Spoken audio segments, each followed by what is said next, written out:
इस वीडियो के अंदर मैं एक्सप्लेन करने वाला हूँ बैटल थ्रोन का जो न्यू आर्क आ रहा है उसके प्रीव्यू को, जो कि आप लोगों की डिमांड पर है, जिसके अंदर मैं काफी ज्यादा कमाल कमाल के सीन देखने को मिले, जैसे कि जियान का 3 मिस्टेक चेंजेस को फाइनल फॉर्म, जो कि देखने में काफी ज्यादा बैडेस्ट लग रहा होता है। और इसमें जो जियान ने अपने बालों को सफेद किया, उसे देखकर मुझे ऐसा लगता है कि जियान ने ये सब इसलिए किया है क्योंकि जब भी कोई उससे मिलता तो बोलता, अरे बच्चा डाउजोंग, ओह माय गॉड। इस वजह से उसने अपने काले बालों को सफेद बाल कर लिया, क्योंकि अपन लोगों ने जितने बैटल थ्रोन के अंदर बुड्ढे कैरेक्टर देखे हैं उनमें से मोस्टली सफेद बाल के ही होते हैं, जैसे कि हमारे फेंगजन जी, उनके सिर्फ बाल सफेद है और बाकी की बॉडी देख लो, कहीं से भी 1% भी लगता हो ये बुड्ढा है, चाहे फिर वो हमारे मास्टर हो या फिर वो बुड्ढा यूनसेन। और यूनसेन से मुझे याद आया, इस प्रीव्यू के अंदर हमें कई बार यूनसेन देखने को मिला, मगर क्या करे, टियान वोजन ने उसके कपड़े चेंज कर दिए यार। और साथ ही हमें लिटिल फेई डॉक्टर भी देखने को मिली, जो कि पहुंच चुकी है डाउजूंग पर और देखने में काफी भौकाली लग रही होती है। और फिर उसके बाद हमें सबसे पावरफुल कैरेक्टर देखने को मिला फीमेल में, और वो कोई और नहीं, वो थी यूनर। मगर जो मेरा सबसे फेवरेट सीन था वो था हमारी प्यारी दुलारी काइलिन का। और इस सीन को देखने के बाद मेरे दिल से बस एक ही आवाज निकली थी, मेरी प्यारी रानी, अब अपने क्वीन मेडुसा का जो टाइटल है उसे चेंज कर हॉटेस्ट मैडम जी रख दीजिए, क्योंकि हम आपकी क्लास लेना चाहते हैं, वो भी दिल से। और आप में से कौन कौन लेना चाहता है वो आप लोग मुझे कमेंट में बताना। मगर अभी के लिए स्टार्ट करते इस प्रीव्यू को एक्सप्लेन करना, जहाँ पर हम सभी सीनों को एकदम डिटेल में एक्सप्लेन करेंगे और बताएंगे कहाँ के सीन है। तो स्टार्ट करते न्यू आर्क के प्रीव्यू को, जहाँ पे स्टार्टिंग में हमें दिखाया जाता है जो जियान होता है वो बर्निंग फ्लेम वैली जा रहा होता है और बोल रहा होता है कि फाइनली मैं बर्निंग फ्लेम वैली आ रहा हूँ, और मैं उम्मीद करता हूँ कि मुझे 3 मिस्टेक चेंजेस के बाकी के चेंजेस भी मिल पाएंगे। और फिर हमें बर्निंग फ्लेम वैली का सीन दिखाया जाता है, जहाँ पे जो बर्निंग फ्लेम वैली का लीडर होता है वो सभी लोगों को डरा रहा होता है अपनी एवरली फ्लेम से। और उस हॉल के अंदर काफी कमाल कमाल के एल्केमिस्ट थे इस पूरे सेंट्रल प्लेन की। मगर वहीं पर जो हमारा जियान होता है वो अपनी एक कुर्सी पे बैठा हुआ चाय की जो उसके ले रहा होता है, क्योंकि उसे 9 ड्रैगन लाइटनिंग फ्लेम से बिल्कुल भी डर नहीं लग रहा होता है, क्योंकि उसके पास एक ग्लेज फ्लेम। और फिर न्यू आर्क का जो प्रीव्यू का जो नेक्स्ट सीन होता है उसके अंदर हमें फिर से पीछे ले जाया जाता है स्टोरी के, जहाँ पे चैन क्लैन के एक एल्केमिस्ट को अपनी स्पिरिचुअल पावर से हरा देता है। और अभी तक आपने जितने भी सीन देखे वो आपने ऑलरेडी प्रीव्यू के अंदर देख लिए होंगे, मगर उसके बाद हमें जो नेक्स्ट सीन देखने को मिलता है जिसे अभी तक आपने किसी प्रीव्यू के अंदर नहीं देखा होगा, जहाँ पे जियान के ऊपर 2 बंदे हमला कर रहे होते हैं। और यहाँ पे जो जियान होगा वो काफी ज्यादा गुस्से में होगा, क्योंकि जो लुई किंग था उसने अभी के लिए जियान को ये बता दिया होगा कि जो उसकी दोस्त लिटिल फ्री डॉक्टर है वो एक बड़ी मुसीबत के अंदर फंस चुकी है। और साथ ही वो ये भी बता देगा जो सिलेन का क्लैन है वो पिल टावर के रीजन के अंदर कहां पर है। इस वजह से जियान गुस्से से आग बबूला होते हुए सिलेन के क्लैन पहुंच जाएगा लिटिल फ्री डॉक्टर के बारे में जानने के लिए। और अभी के लिए जो जियान था वो काफी ज्यादा भड़का हुआ होता है सिलेन के ऊपर, इस वजह से वो ना आओ देखेगा ना ताओ देखेगा और सिलेन के क्लैन को धमकियां वमकियां देने लगेगा। इस वजह से वो सीधा जियान के ऊपर हमला कर देंगे और ये फाइट उसी टाइम की होगी। और इस टाइम जो जियान था वो बिल्कुल भी टाइम पास के मूड में नहीं होगा, इस वजह से वो सीधा अपने अड्डीवन पपेट को बाहर निकाल लेगा, जो कि डाउजोंग के 8 स्टार की बॉडी जितना पावरफुल हो चुका था, जो कि सिलेन के क्लैन के एल्डर को बजा देगा धूल की तरह। और फिर चौड़े वहां से सिलेन को ले जाएगा। और फिर हमें फिर का नेक्स्ट सीन देखने को मिलता है, जहाँ पे जो जियान होता है वो एकदम नए रूप में देखने को मिलता है, मगर इस नए रूप पे थोड़ी देर बाद आते हैं। अभी के लिए चलते प्रीव्यू के नेक्स्ट सीन के ऊपर, जहाँ पे हमें जियान देखने को मिलता है जो अपनी 3000 लाइट मूवमेंट का यूज कर रहा होता है और चारों तरफ रेड पॉप फैल रखा होता है। और ये जो सीन होता है तब का होता है जब जियान लिटिल फ्री डॉक्टर को बचाने के लिए उसके पास पहुंच चुका होता है। और अभी के लिए वहां पर आइस रिवर्स वैली के वॉरियर होते हैं जो कि लिटिल फ्री डॉक्टर को घेर रखा होता है उन लोगों ने, जिनमें से एक डाउजोंग का 3 स्टार का होगा, एक डाउजोंग का 6 स्टार का और एक डाउजोंग लेवल का 1 स्टार का वॉरियर, और मिलकर लिटिल फ्री डॉक्टर को सता रहे होंगे और उसे कुत्ते की तरह यहाँ भगाने में लगी हुई होंगे। और आप लोग इस प्रीव्यू के सीन के अंदर देख सकते हैं जहाँ पे लिटिल फ्री डॉक्टर बचते हुए यहाँ भाग रही होती है, क्योंकि जो अभी के लिए जो लिटिल फ्री डॉक्टर की हालत होगी वो काफी ज्यादा खराब होगी और इसकी जो पॉइजन सील होगी वो भी टूट चुकी होगी। और फिर हम आते हैं नेक्स्ट सीन के ऊपर, जहाँ पे हमें जियान देखने को मिलता है और उसके पास से एक एरो निकल रहा होता है। और यहाँ पर मैं अपना सारा नोबल का ज्ञान लगा दूं तो ये मोस्टली सीन मुझे तब का लग रहा है जब सभी लोग आइस रिवर्स वैली के लिटिल फ्री डॉक्टर को कैद कर लेते हैं, और जो डाउजोंग लेवल के 6 स्टार का वॉरियर होता है वो अपनी पावर से एक बर्फ का एरो बनाता है और लिटिल फ्री डॉक्टर के ऊपर उससे हमला करता है। और वो लिटिल फ्री डॉक्टर को लगता है उससे पहले जियान बीच में टपक पड़ता है और उस एरो को पकड़ लेता है। और फिर जियान उनको बचाने के लिए वहाँ पे एक और बंदे को निकालता है, और वो बंदा कौन है उनसे आप खुद ही मिल लो।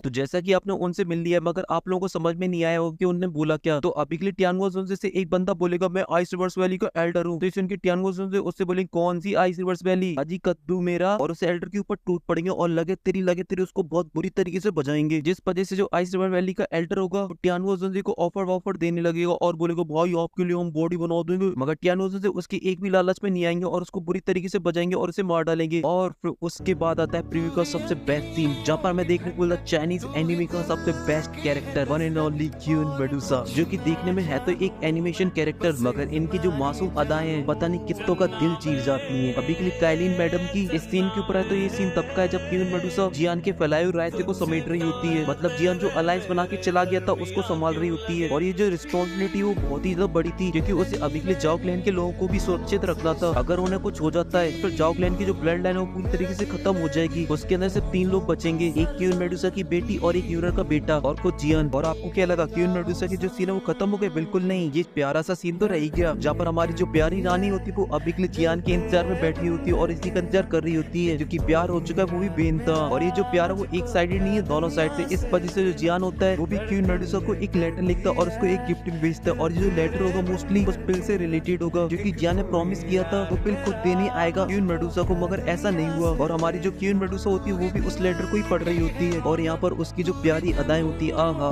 क्या ही बोल, क्योंकि इस कैरेक्टर में हमें जो इमोशंस दिखाए हैं, चाहे फिर वो एटीट्यूड मानने वाला हो, चाहे फिर वो गुस्सैल वाला हो, चाहे फिर अभी ये मासूम वाला। और आपने अभी के लिए जितने भी सीन देखे क्वीन मेडुसा के वो स्पेशली ऐड किए गए हैं, क्योंकि जो चाइनीज फैन है वो क्वीन मेडुसा को देखने के लिए एकदम से बावले हो चुके हैं, इसलिए स्टूडियो ने इन सीनों को डाला है। और अभी के लिए दिल पे रखते पत्थर और आते प्रीव्यू के नेक्स्ट सीन के ऊपर, जहाँ पे जेना हमें एक मैजिकल बीस्ट से फाइट करते हुए दिखाई देता है, और वो मैजिकल बीस्ट कोई और नहीं, वो होता है 10,000 स्कॉर्पियन बीस्ट, जिसका कोड चाहिए अभी के लिए लिटिल फेई डॉक्टर की बॉडी को सील करने के लिए। और ये जो फाइट है वो आप लोग को आइस रिवर्स वैली की जो फाइट चल रही है उसी के बीच में देखने को मिलेगी, क्योंकि जो लिटिल फेई डॉक्टर की हालत होगी वो काफी ज्यादा खराब हो जाएगी, इस वजह से इस मैजिकल बीस्ट को मार डालेगा। और फिर इस सीन के बाद हमें एक आवाज सुनाई देती है, और वो क्या बोल रही है और वो कौन है आप लोग खुद ही देख लीजिए।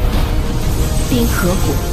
变雅。 और अगर आप लोग नहीं पहचान पाए हो और ना ही पता चला कि वो क्या बोल रही है तो कोई बात नहीं, मैं बता देता हूँ। वो है हमारी प्यारी दुलारी और एक और बैटल टू द एंड की कमाल की कैरेक्टर यूनर, जो कि आ चुकी है अपने एक नए रूप के अंदर। और अभी के लिए इस टाइम पे वो काफी तो गुस्से में होती है, क्योंकि आइस रिवर्स वैली ने उसकी जान से ही प्यारी चीज के ऊपर हमला कर दिया। इस वजह से वो भड़की हुई होती है और बोल रही होती है अगर इसको थोड़ी सी भी चोट आ गई तो मैं इस आइस रिवर्स वैली का नाम और निशान मिटा डालूंगी इस पूरी दुखी कॉन्टिनेंट से। और इस टाइम जो यूनर के पास होती है वो होती है गोल्डन हेवनली फ्लेम, और फिर हमें लिटिल फेई डॉक्टर देखने को मिलती है जो कि डाउजोंग पे पहुंच चुकी होती है। मगर फिर भी जो आइस रिवर्स वैली के लोग होते हैं वो बहुत ही पावरफुल होते हैं, और वो लिटिल फेई डॉक्टर फिर भी बजाने में लगी हुई थी। मगर तभी हमें देखने को मिलता है एक होलुपसुल का बंदा, और ये बंदा कोई और नहीं, वो होता है प्रोटेक्टर वो, जो कि आइस रिवर्स वैली के साथ जियान को पकड़ने के लिए आया था। और अभी के लिए प्रोटेक्टर वो की जो पावर है वो डाउजोंग की 8 स्टार है, और जब जियान प्रोटेक्टर वो को देखेगा तभी जियान अपने रंग और रूप बदलेगा। और ये जो सीन है वो तभी का है जहाँ पे जियान अपनी 3 मिस्ट्री चेंजेस का जो फाइनल चेंज होता है उसे यूज करता है, और इस चेंज में यूज करता है अपनी बोन चिलिंग फ्लेम को, जिस पर जैसे जियान का जो रंग रूप होता है वो व्हाइट हो जाता है। और इस चेंज को यूज करने की वजह से जो जियान का लेवल होता है वो डाउजोंग की 8 स्टार पे पहुंच जाता है। और फिर उसके बाद जियान बजाएगा प्रोटेक्टर वो को। और इसी के साथ जो न्यू आर्क का प्रीव्यू होता है वो यहीं पे खत्म होता है। मगर मैं आप लोगों को कुछ और भी दिखाना चाहता हूँ, क्योंकि अभी के लिए आपने एक बहुत ही इंपॉर्टेंट कैरेक्टर को मिस कर दिया है, और वो इंपॉर्टेंट कैरेक्टर और कोई नहीं, वो ही यूनसेन। अब बोलोगे यार यूनसेन कहाँ दिख गया आपको, और अगर आप लोगों को यूनसेन देखना तो उसके लिए आप लोगों को ये प्रीव्यू कम से कम 100 बार तो देखना ही पड़ेगा, और मैंने क्वीन मेडुसा की वजह से देख लिया था, इस वजह से मुझे यूनसेन भी दिखाई दी गया। यहाँ पर आप लोग देखे हुए एक बंदा रेड कलर की ड्रेस पहने खड़ा हुआ है, और ये बंदा कोई और नहीं, ये यूनसेन। मगर अभी के लिए उसकी बॉडी के अंदर है जियानुआ जुनजे, इस वजह से उसके कपड़े चेंज हो गए हैं। और इसके बाद अब मैं आपको मिलाता हूँ 9th नंबर की हेवनली फ्लेम से, जिसके ऊपर ये वाला आर्क बेस्ड है। और इस हेवनली फ्लेम का नाम क्या है वो आप लोग मुझे कमेंट के अंदर बताना। और हाँ, लिटिल फेई डॉक्टर और जो आइस रिवर्स वैली के बीच में जो फाइट चल रही है, अगर आप लोगों को वो देखना है और उसकी स्टोरी जाननी है तो मैंने उसके ऊपर ऑलरेडी 3 वीडियो